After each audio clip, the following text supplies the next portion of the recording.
Hi guys, Rose here. Today I'm going to be reading chapters 1 through 3 or 4, depending on how slowly I read, of A Study in Scarlet, because I've always been a really big fan of Sherlock Holmes, and I thought that I'd like to share it with you. If this is your first time hearing the stories, I hope you enjoy them. If this isn't your first time hearing the stories, I still hope you enjoy them. So yeah, I'm starting with A Study in Scarlet, which is the first book that was printed of the Sherlock Holmes canon. Part 1. Being a reprint from the reminiscences of John H. Watson, M.D., late of the Army Medical Department. Chapter 1. Mr. Sherlock Holmes. In the year 1878, I took my degree of Doctor of Medicine of the University of London, and proceeded to Netley to go through the course prescribed for surgeons in the army. Having completed my studies there, I was duly attached to the 5th Northumberland Fusiliers as assistant surgeon. The regiment was stationed in India at the time, and before I could join it, the Second Afghan War had broken out. On landing at Bombay, I learned my corps had advanced through the passes, and was already deep in the enemy's country. I followed, however, with many other officers who were in the same situation as myself, and succeeded in reaching Kandahar in safety, where I found my regiment, and at once entered upon my new duties. The campaign brought honors and promotion to many, but for me it had nothing but misfortune and disaster. I was removed from my brigade and attached to the Berkshires, with whom I served at the fatal Battle of Maiwand. There I was struck on the shoulder by a jezail bullet, which shattered the bone and grazed the subclavian artery. I should have fallen into the hands of the murderous Ghazis had it not been for the devotion and courage shown by Murray, my orderly, who threw me across a pack-horse and succeeded in bringing me safely to the British lines. Worn with pain and weak from the prolonged hardships which I had undergone, I was removed with great train of wounded sufferers to the base hospital at Peshawar. Here I rallied and had already improved so far as to be able to walk about the wards, even to bask a little upon the veranda when I was struck down by enteric fever, that curse of our Indian possessions. For months my life was despaired of, and when at last I came to myself and became convalescent, I was so weak and emaciated the medical board determined not a day should be lost in sending me back to England. I was dispatched accordingly in the troopship Orontes, and landed a month later on Portsmouth jetty, with my health irretrievably ruined, but with permission from a paternal government to spend the next 9 months in attempting to improve it. I had neither kith nor kin in England, and was therefore as free as air, or as free as an income of 11 shillings and 6 pence a day will permit a man to be. Under such circumstances I naturally gravitated toward London, that great cesspool into which all the loungers and idlers of the empire are irresistibly drained. There I stayed for some time at a private hotel in the Strand, leading a comfortless, meaningless existence, and spending such money as I had, considerably more freely than I ought. So alarming did the state of my finances become that I soon realized that I must either leave the metropolis and rusticate somewhere in the country, or that I must make a complete alteration in my style of living. Choosing the latter alternative, I began making up my mind to leave the hotel, and take up my quarters in some less pretentious and less expensive domicile. On the very day that I had come to this conclusion, I was standing at the Criterion bar, when someone tapped me on the shoulder, and turning round, I recognized young Stamford, who'd been a dresser under me at Bart's. The sight of a friendly face in the great wilderness of London is a pleasant thing indeed to a lonely man. In old days Stamford had never been a particular crony of mine, but now I hailed him with enthusiasm, and he in his turn appeared to be delighted to see me. In the exuberance of my joy I asked him to lunch with me at the Holborn, and we started off together in a hansom.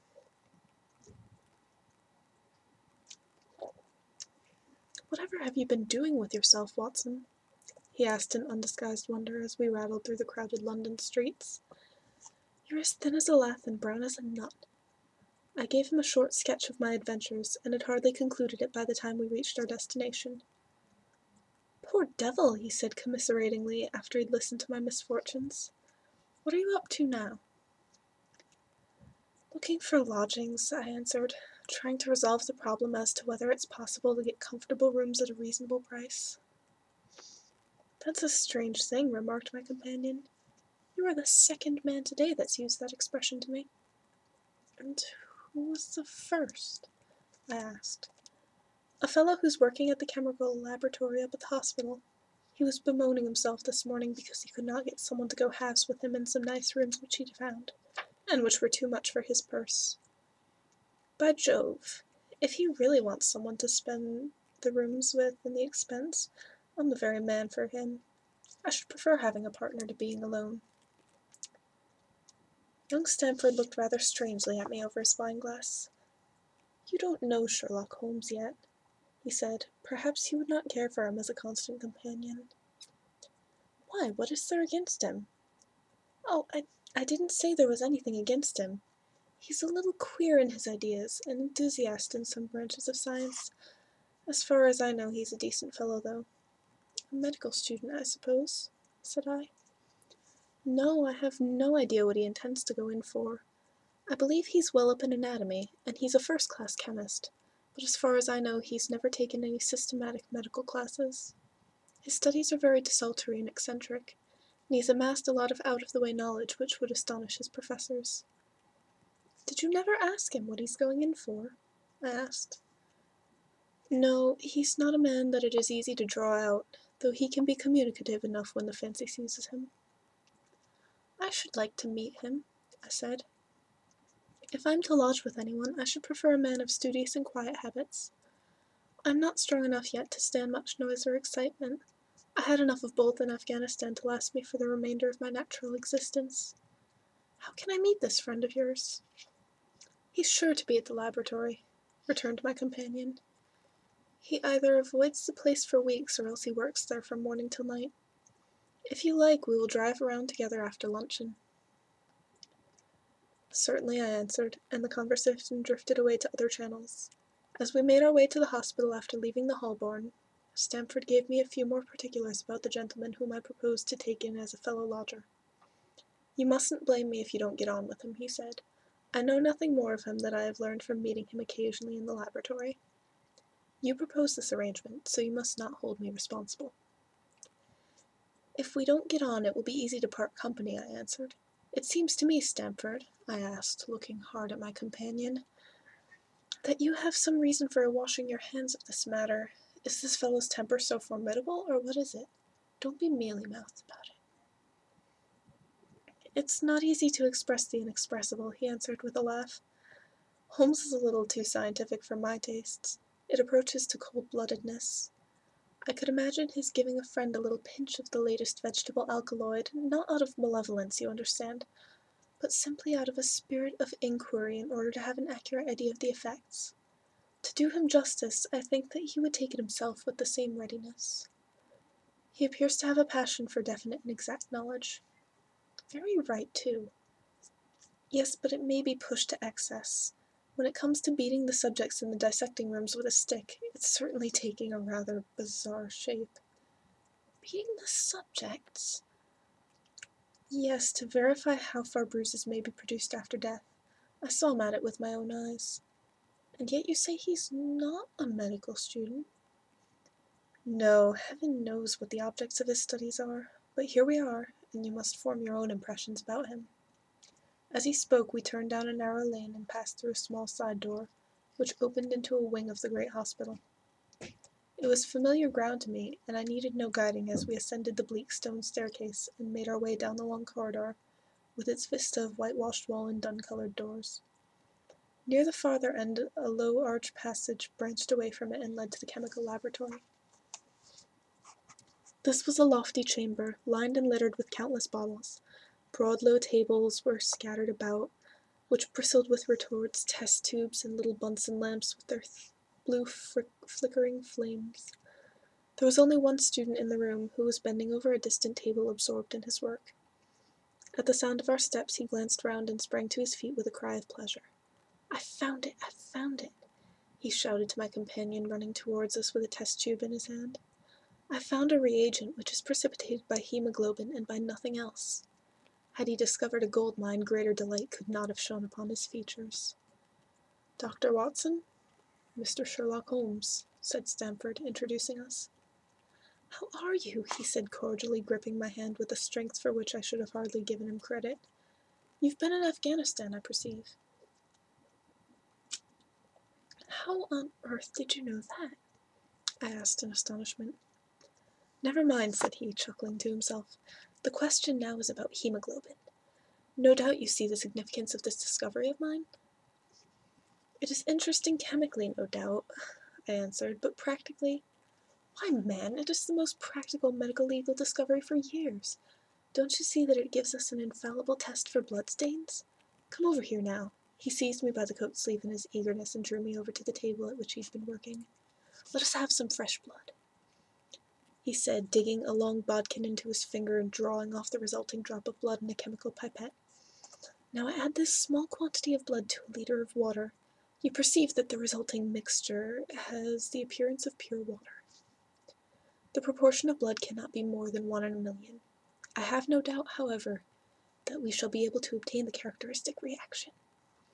As he spoke, he threw into the vessel a few white crystals, and then added some drops of transparent fluid. In an instant the contents assumed a dull mahogany color, and a brownish dust was precipitated to the bottom of the glass jar.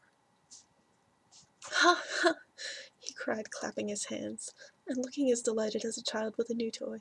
"What do you think of that?" "It seems to be a very delicate test," I remarked. "Beautiful, beautiful. The old Gaiacum test was clumsy and uncertain, so is the microscopic examination for blood corpuscles. The latter is valueless if the stains are a few hours old. Now this appears to act well whether the blood is old or new. Had this test been invented, there are hundreds of men now walking the earth who would have long ago paid the penalty of their crimes." "Indeed," I murmured. "Criminal cases are continually hinging upon that one point. A man is suspected of a crime months perhaps after it's been committed. His linen or clothes are examined and brownish stains discovered upon them. Are they blood stains or mud stains, or rust stains or fruit stains, or what are they?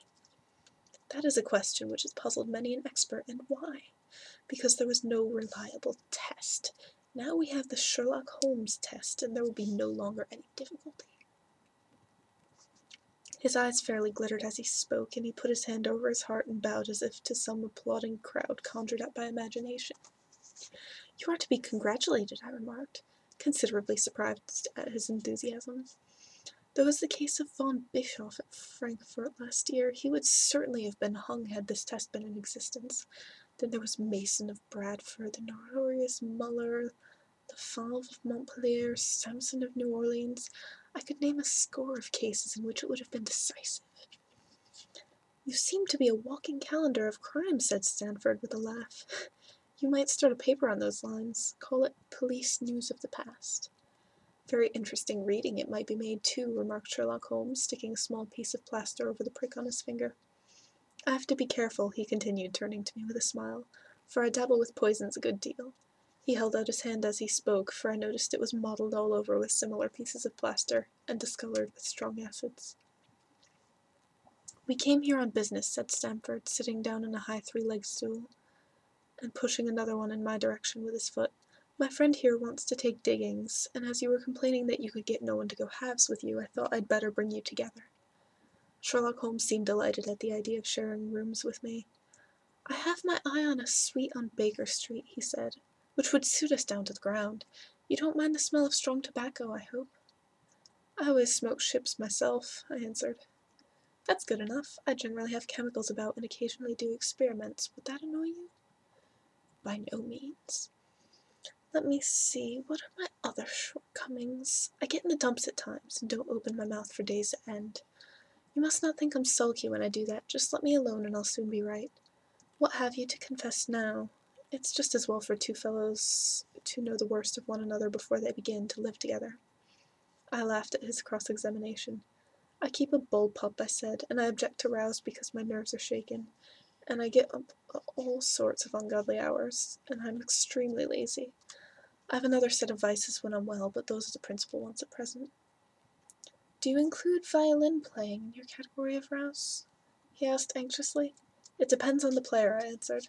A well-played violin's a treat for the gods. A badly played one. Oh, that's all right, he cried with a merry laugh. I think we may consider the thing as settled. That is, if the rooms are agreeable to you. When shall we see them? Call for me here at noon tomorrow, and we'll go together and settle everything, he answered. All right, noon exactly, said I, shaking his hand. We left him working among his chemicals, and we walked together towards my hotel. By the way, I asked suddenly, stopping and turning upon Stamford, how the deuce did he know I had come from Afghanistan? My companion smiled an enigmatical smile. That's just his little peculiarity, he said. A good many people have wanted to know how he finds things out. Oh, a mystery, is it? I cried, rubbing my hands. That's very peculiar. I'm much obliged to you for bringing us together. The proper study of mankind is man, you know. You must study him, then, Stamford said as he bade me goodbye. You'll find him a knotty problem, though. I'll wager he learns more about you than you about him. Goodbye. Goodbye, I answered, and strolled on to my hotel, considerably interested in my new acquaintance. Chapter 2. The Science of Deduction. We met next day as he'd arranged, and inspected the rooms at number 221B Baker Street, of which he'd spoken at our meeting. They consisted of a couple of comfortable bedrooms and a single large airy sitting room, cheerfully furnished and illuminated by 2 broad windows. So desirable in every way were the apartments, and so moderate did the term seem when divided between us, that the bargain was concluded upon the spot, and we at once entered into possession. That very evening I moved my things round from the hotel, and on the following morning Sherlock Holmes followed me with several boxes and portmanteaus. For a day or two we were busily employed in unpacking and laying out our property to the best advantage. That done, we gradually began to settle down and accommodate ourselves to our new surroundings. Holmes was certainly not a difficult man to live with. He was quiet in his ways, and his habits were regular. It was rare for him to be up after 10 in the night, and he had invariably breakfasted and gone out before I rose in the morning. Sometimes he spent his day at the chemical laboratory, sometimes in the dissecting rooms, and occasionally in long walks, which appeared to take him into the lowest portions of the city. Nothing could exceed his energy when the working fit was upon him, but now and again a reaction would seize him, and for days on end he would lie upon the sofa in the sitting-room, hardly uttering a word or moving a muscle from morning to night.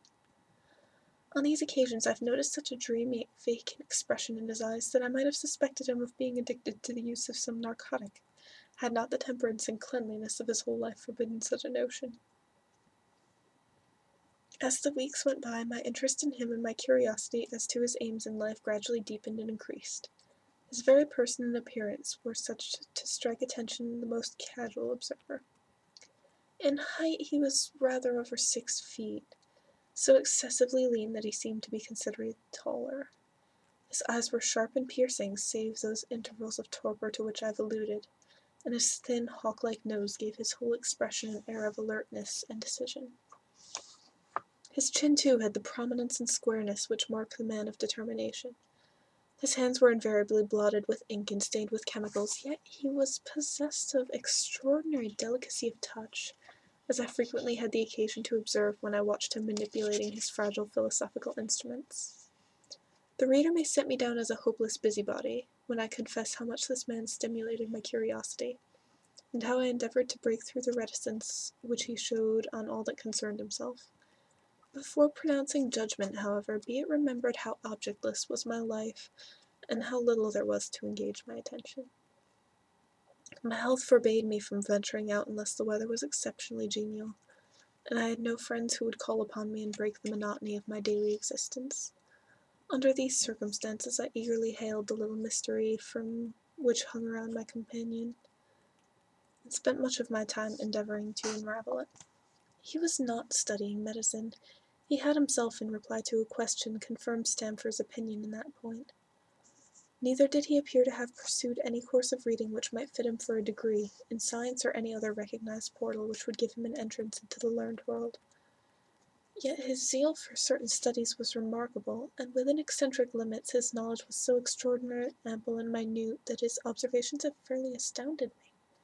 Surely no man would work so hard or attain such precise information unless he had some definite end in view.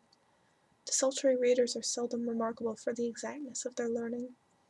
No man burdens his mind with small matters unless he has very good reason for doing so. His ignorance was as remarkable as his knowledge. Of contemporary literature, philosophy, and politics he appeared to know next to nothing. Upon my quoting Thomas Carlyle, he inquired in the naivest way who he might be and what he had done. My surprise reached a climax, however, when I found incidentally that he was ignorant of the Copernican theory and of the composition of the solar system. That any civilized human being in this 19th century should not be aware that the earth traveled around the sun appeared to me to be such an extraordinary fact I would hardly realize it.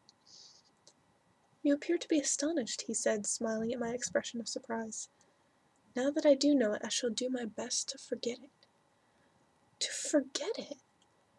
You see, he explained, I consider that a man's brain is originally like a little empty attic, and you have to stock it with such furniture as you choose. A fool takes in all the lumber of every sort that he comes across, so that the knowledge which might be useful to him gets crowded out, or at best is jumbled up with a lot of other things, so he has a difficulty in laying his hands upon it. Now the skilful workman is careful indeed as to what he takes into his brain attic.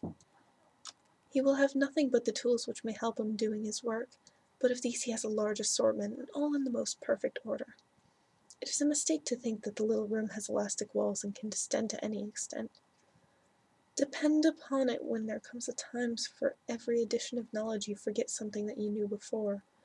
It is of the highest importance, therefore, to not have useless facts elbowing out useful ones. But the solar system, I protested. What the deuce is it to me? He interrupted impatiently. You say that we go round the sun. If we went round the moon, it would not make a pennyworth of difference to me or to my work. I was on the point of asking him what that work might be, but something in his manner showed me that the question would be an unwelcome one. I pondered over our short conversation, however, and endeavored to draw my deductions from it. He said that he would acquire no knowledge which did not bear upon his subject. Therefore all the knowledge which he possessed was such as would be useful to him. I enumerated in my own mind all the various points upon which he had shown me that he was exceptionally well informed. I even took a pencil and jotted them down. I could not help smiling at the document when I completed it. It ran in this way.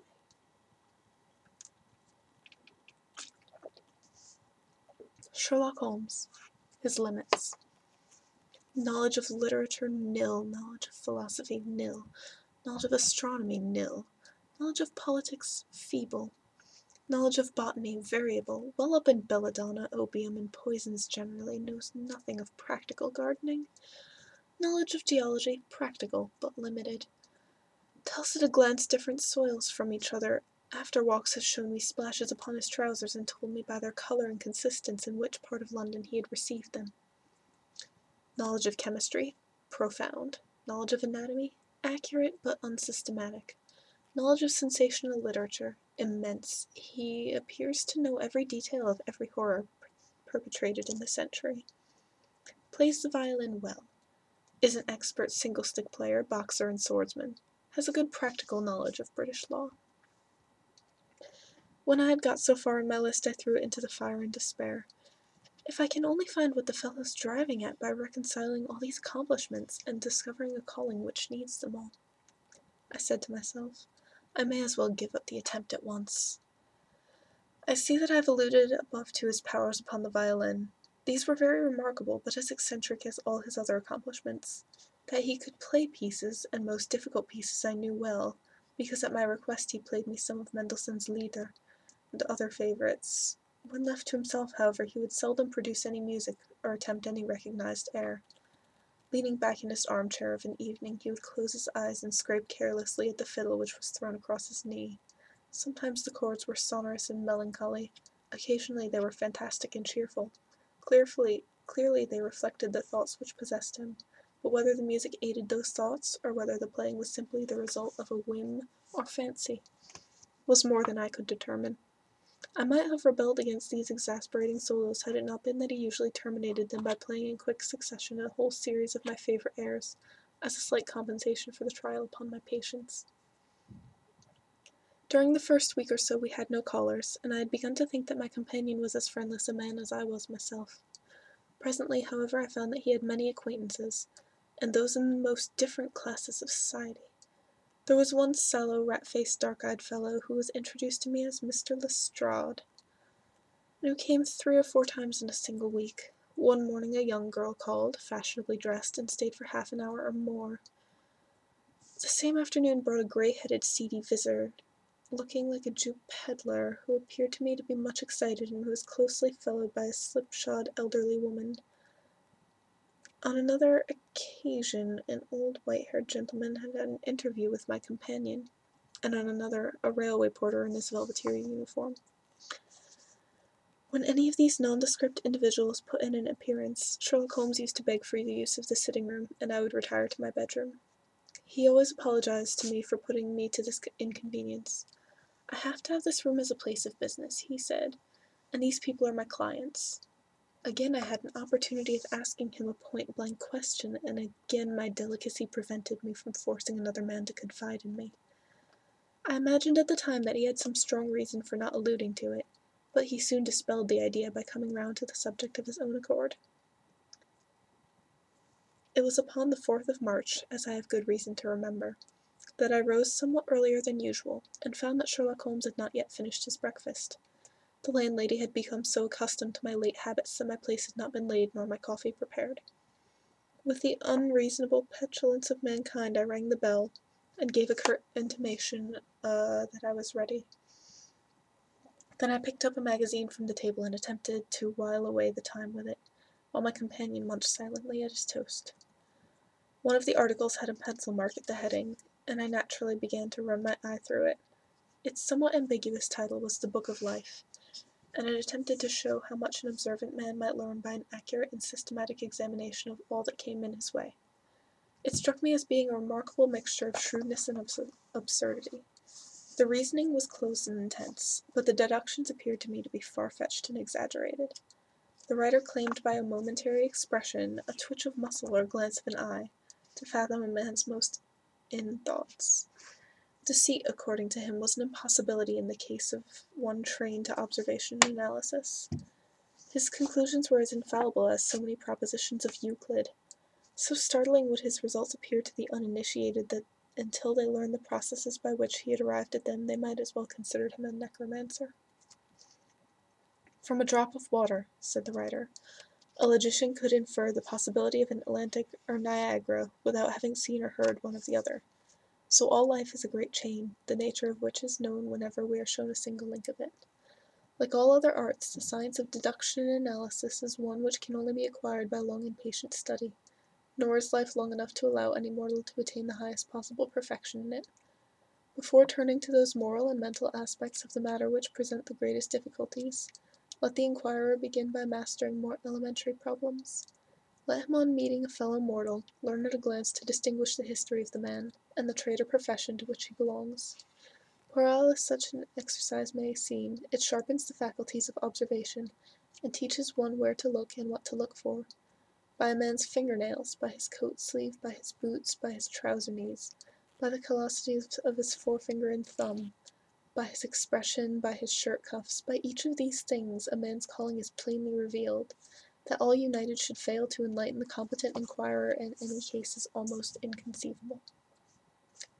"What ineffable twaddle!" I cried, slapping the magazine down on the table. "I've never read such rubbish in my life."